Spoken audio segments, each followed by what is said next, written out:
First of all, if I can, I would like to, well, let me first of all say I'm really nervous because I'm not used to talking to this many people, but I'll do the best I can.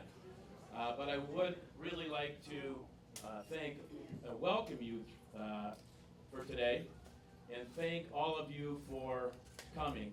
This is a big deal for our community, and I would like to introduce some of the elected officials that have worked with us and help us getting this as far as we can. First of all, I would like to obviously introduce Congressman Robert Dold.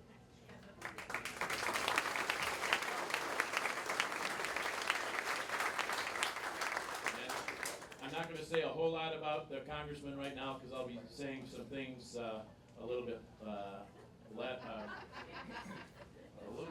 later. I would like to introduce our state senator Melinda Bush.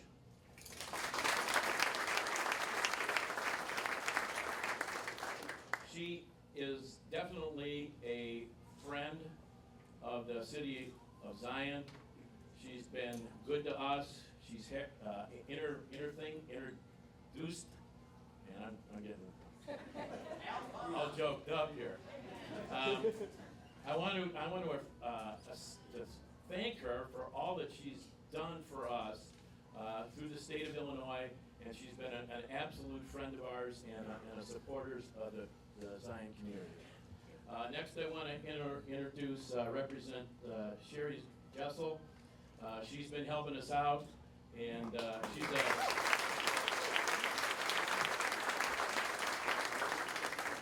she also has worked hard for the city of Zion. I would like to introduce Mayor John Hucker.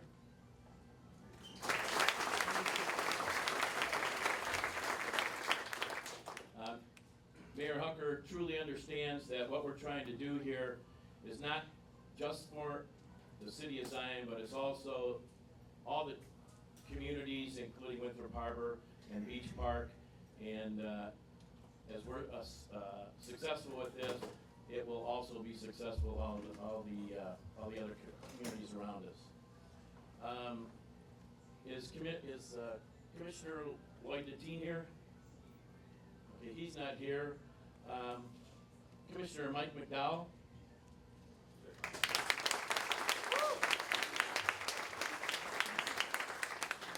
Commissioner Richard Frierson.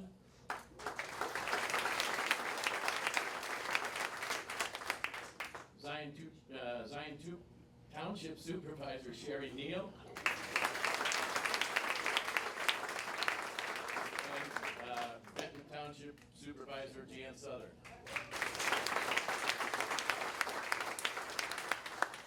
I'd like to introduce Sherry Neal, and she's going to have a few words to say. And again, I'm sorry, I'm just nervous. Thank you.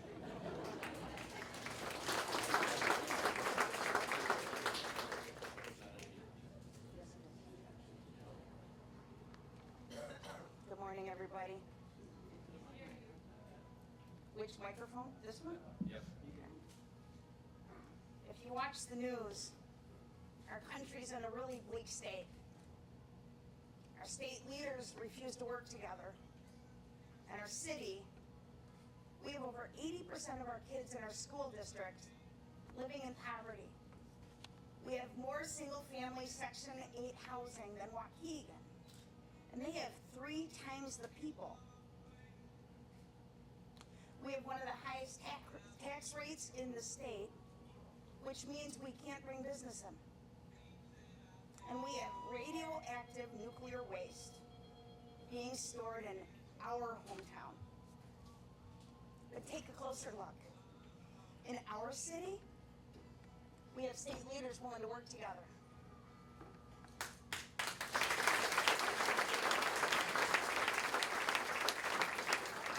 And though our kids live in poverty, if you take time to know them, you will find that they're amazing.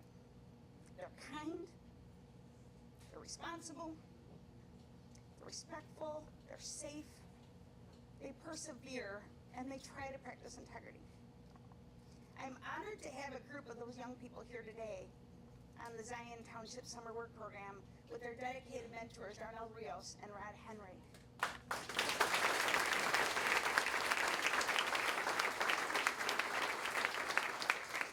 I don't think I've ever been prouder to have a group of young people like these represent the township.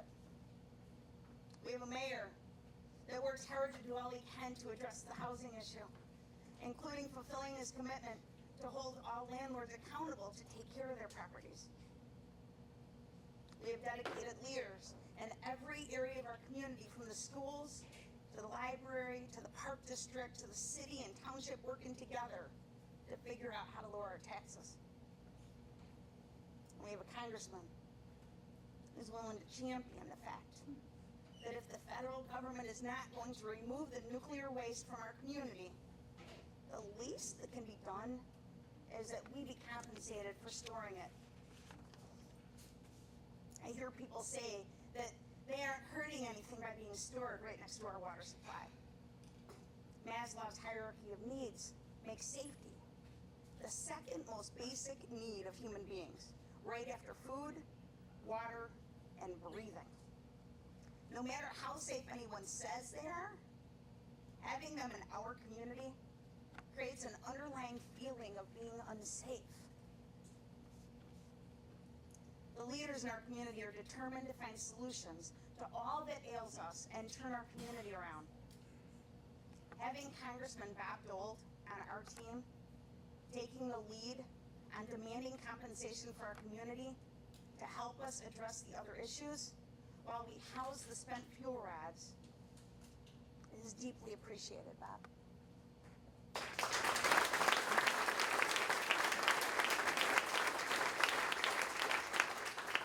I know Bob Dold. I didn't meet him as a congressman.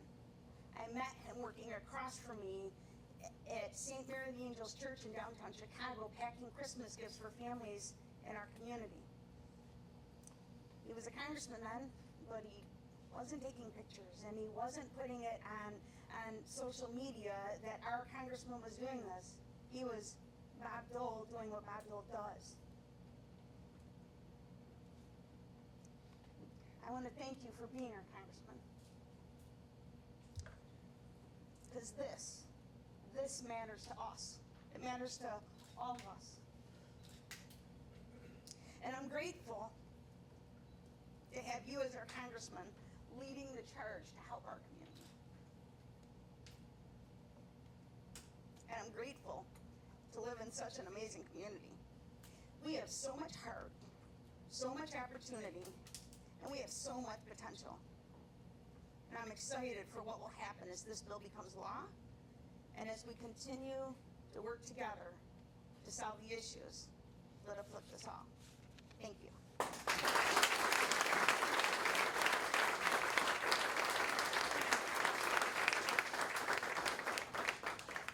Thank you, Sherry. At this point, I would like to present a little history of how we got where we are today in our interaction with the congressman and his staff. I would like to introduce some of the people who've worked really hard on this issue. Sherry Neal. Yeah. Marilyn Krieger, in the back, she's representing the Park District. Scott Nemenek, who is the attorney for our group. Lynette Van Haversbeck, who is the representative from the Chamber of Commerce. Lauren Carter, representing the high school. Ruth Davis, representing the grade school. But there are two people in particular that I really want to thank. They've gone above and beyond and done most of the work on putting this whole proposal together from our perspective. The first is Dr. Clark from the high school.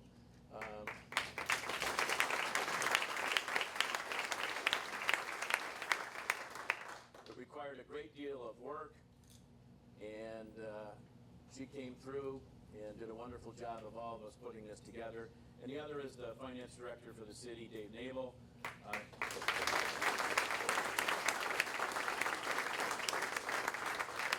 He's done a lot of the grunt work on getting the information out and coordinating all the meetings that we've had.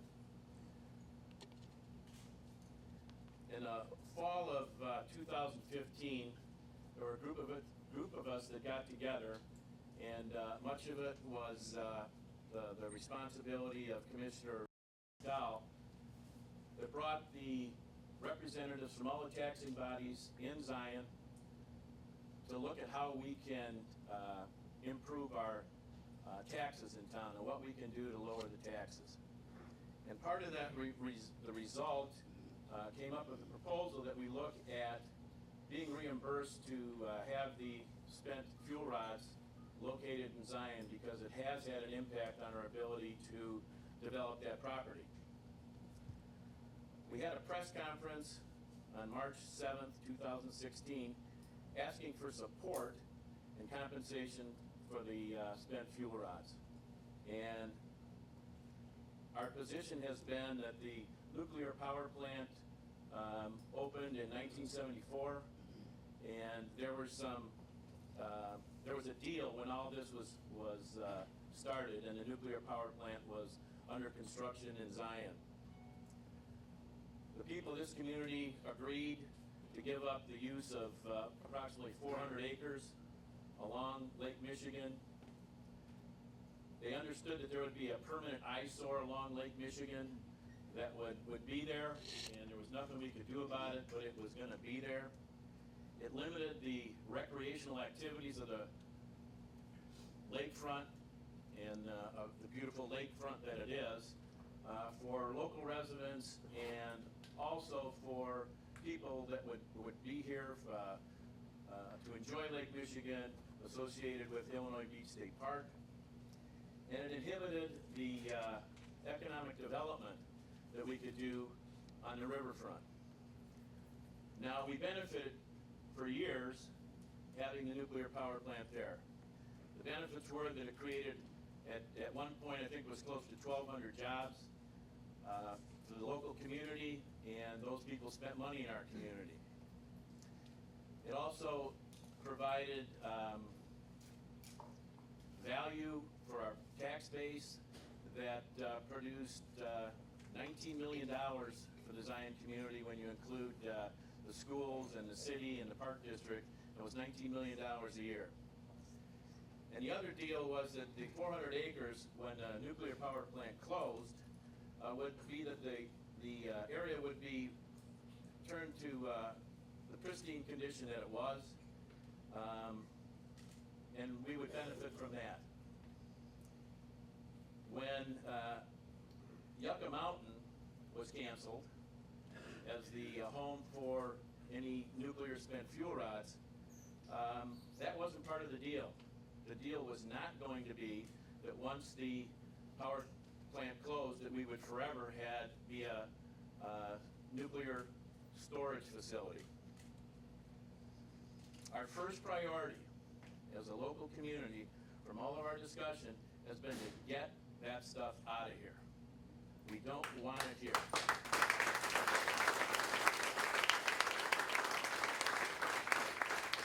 We would like to have it at Yucca Mountain or any other place that it's determined that the fuel rods should be stored. But in the meantime, until that happens, we think we need to be compensated for having it in our community.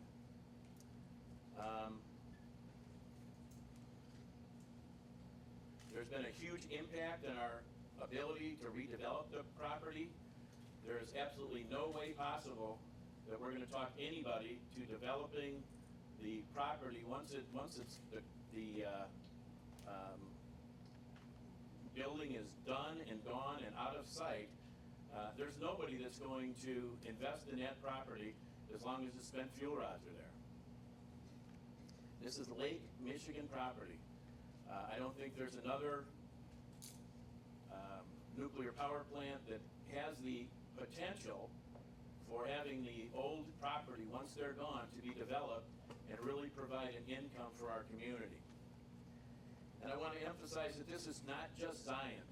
Right now there are 12 other communities throughout the country that are in the same position we are.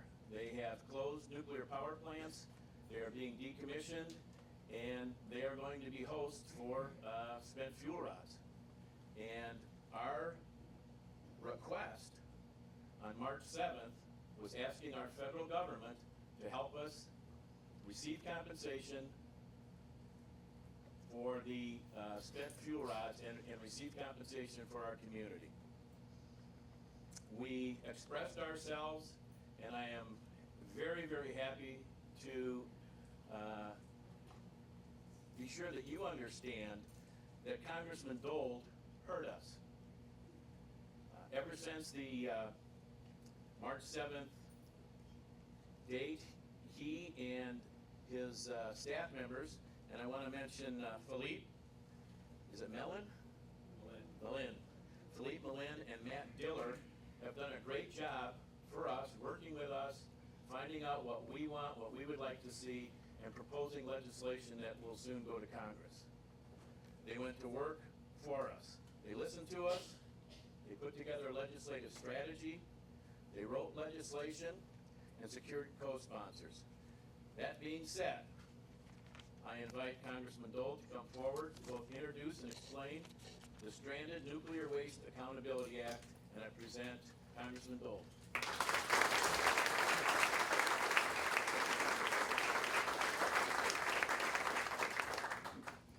Well, good morning, everyone. It's great to be here. I want to specifically thank the leadership of Zion. You can see up before me, we've got leaders, community leaders, business leaders, local elected officials from all sorts, and so I am delighted to be able to speak here in the community of Zion, Illinois. Today we're here to talk about really a terrible situation that has happened in Zion. It's happened in Zion and it's happened in several communities across our country. And we have an opportunity to be able to provide some relief. But before I talk about the bill, I did want to take a few moments to talk about the people and the resilience of this community. I spent a lot of time in Zion over the last several years, visiting businesses and schools, senior facilities and parks, obviously the parade, which is always a good fun time, Kiwanis Pancake Breakfast, and others. This is a fantastic community. It's full of patriotic, civic-minded people. And it's because of these people, many of whom are here today, that this city has survived. It's because of these people in Zion that we know that Zion has a bright future. I'm also here to talk about H.R. 5632, the Stranded Nuclear Waste Accountability Act of 2016. This is a bipartisan bill that I introduced last week to fairly compensate Zion and the other 12 communities across our country that are affected by the federal government's failure to make good on the commitment to remove spent nuclear fuel from formerly operating nuclear power plant sites. In 1973, the Zion Nuclear Power Station opened on 257 acres of Lake Michigan shoreline. The plant operated from 1973 to 1998. But before the plant closed, it created good, high-paying jobs for the community. The local governments received significant tax dollars from the increased tax base. Unfortunately, once the plant closed, those benefits to the community went away. Since 1998, Zion has faced a difficult situation due to the presence of spent nuclear fuel on this site. The federal government's failure to move ahead with Yucca Mountain has meant that all of this spent nuclear fuel, the radioactive materials that once powered the nuclear plant, have remained on site in dry storage in the middle of Zion, within a few hundred yards of what I would categorize the greatest natural resource that we have in Lake Michigan. So long as this spent nuclear fuel remains in Zion rather than in a storage or a long-term storage site, we run the risk of an environmental disaster impacting our community and impacting the Great Lakes. The community of Zion never agreed to become an interim nuclear storage facility. But without the federal government doing its part in developing a long-term geologic storage site for nuclear waste, that's exactly what has become of Zion's status, and it has come at a high cost. The city has lost tax revenue, the school districts have suffered, the people have been left with a nuclear waste storage facility right in the middle of our city. To help Zion, earlier this week, I introduced the Stranded Nuclear Waste Accountability Act of 2016. The bill recognizes the problem that the federal government has caused and the communities that are home to the formerly operating nuclear power plants where the spent nuclear fuel continues to be stored. The federal government would pay the local government a fee to compensate that community for their status as a de facto spent nuclear fuel storage facility or site. For Zion, that means that this community would receive more than $15 million per year. This bill is just a first step. We have a long way to go in order to get this across the finish line. But I am committed to doing whatever I can. You know that your local elected officials and community leaders that stand with me today are also committed to doing whatever they can. And so I am committed to working side by side and shoulder to shoulder with our local elected officials, with our federal officials to try to make sure that this gets done so that we can ultimately help the community of Zion and help those communities across our country that are facing this similar problem. Thank you so much.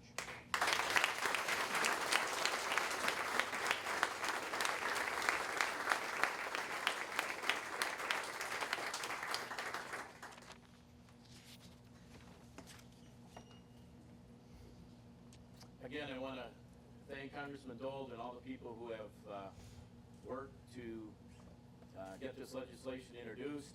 We have a long way to go. We have to get it through the House, and then we have to get it through the Senate. And I am confident that when it comes time to call on you to help us move the legislation forward, that you will all be there to accomplish that.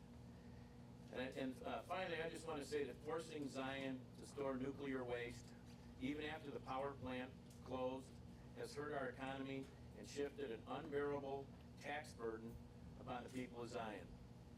I thank Congressman Dold for his leadership introducing this bill to help Zion and the surrounding communities, and for truly caring about the people of Zion. And I hope that you can all take a few minutes and let the congressman know how much you appreciate what he's done so far. So thank you all for being here, and stick around if you like, or just thank you very much. And we have a little gift for the congressman, and Commissioner McDowell has got something for him.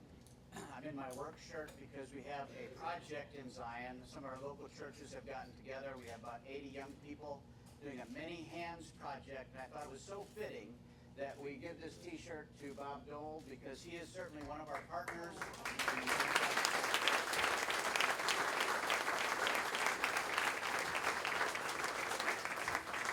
This is fitting because it's going to take many hands to get this accomplished, and we know that we've got many hands here. I didn't recognize Giddy Weiner from Senator Kirk's office, and Senator Kirk has also been helpful with regard to this, and so please know that this is going to be an all-hands-on-deck effort. And again, we want to make sure that we get across the finish line for the people of Zion, for our community, and so thank you so much. I appreciate it.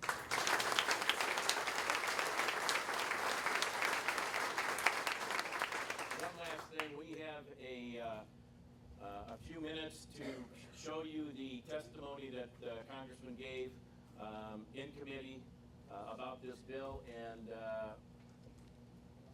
who's doing this? You gotta hold the screen down. Members of the subcommittee, as you know, I'm Bob Dold. I represent Illinois' 10th Congressional District. I'm here today to testify about the community of Zion, Illinois, and wanted to talk more specifically about H.R. 5632, the Stranded Nuclear Waste Accountability Act of 2016, which is a bipartisan bill that I had the opportunity to introduce this week to fairly compensate the 13 communities across our country affected by the federal government's failure to make good on its commitment to remove spent nuclear fuel from formerly operating nuclear power plants. Zion is a city in northern part of Lake County. Zion is the home to approximately 25,000 people. And in 1973, the Zion Nuclear Power Plant Station opened on 257 acres of Lake Michigan shoreline. The plant operated from 1973 to 1998, but before the plant was closed, it created good, high-paying jobs for the community.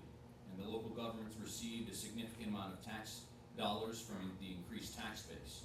Unfortunately, once the plant closed, those benefits to the community went away. Since 1998, the community has faced a difficult situation due to the presence of spent nuclear fuel on the site.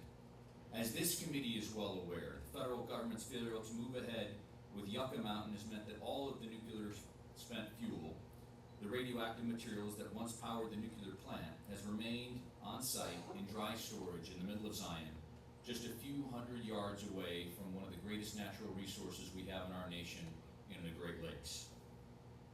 The community of Zion never negotiated to become an interim spent nuclear fuel storage location, but without the federal government doing its part in developing a long-term geologic storage site for nuclear waste, that's exactly what it's become. Zion's status as it is today has come with a very high cost. Mr. Chairman, I have brought with me today 2 letters, one from the mayor of the city of Zion, Al Hill, and the other from 34 local elected officials and community leaders in the Zion area. Each of these letters details the impact on Zion, Illinois. Each of these letters details, again, what has happened, and they would like to respectively request that they be submitted for the record. Without objection, also, Congressman Tice, for accepting your letters also. In order to help with these 13 communities, Mr. Chairman, impacted this way, earlier this week I introduced the Stranded Nuclear Waste Accountability Act of 2016. This bill recognizes the problem that the federal government has caused in the communities that are home to a formerly operating nuclear power plant, but where spent nuclear fuel continues to be stored. The federal government would pay the local government a fee to compensate that community for their status as a de facto spent nuclear fuel storage site. That fee is the same amount per kilogram as was included in the original Nuclear Waste Policy Act of 1982. Importantly, this bill puts a 7-year limit on these funds so that these communities are fairly compensated, but do not become indefinitely reliant on federal dollars. The political failure to move ahead with Yucca Mountain has created an unfortunate situation for Zion and communities like her across our country. Without negotiation and without compensation, these communities have been transformed into spent nuclear fuel storage sites. While the best solution is still to find a way to make sure that spent nuclear fuel is removed from these communities, in the meantime, I believe that this bill, my bill, a bipartisan, common sense proposal to help compensate these communities and defray some of the costs associated with storing spent nuclear fuel out in these various 13 different communities. Chairman Shimkus and Ranking Member Tonko, members of the committee, I want to thank you again for the opportunity to testify today, and also look forward to answering your questions. I yield back. Gentlemen, Sure. That's it, thank you. If you would like to stick around, Congressman will be happy to answer questions and help us out. Congressman Dold,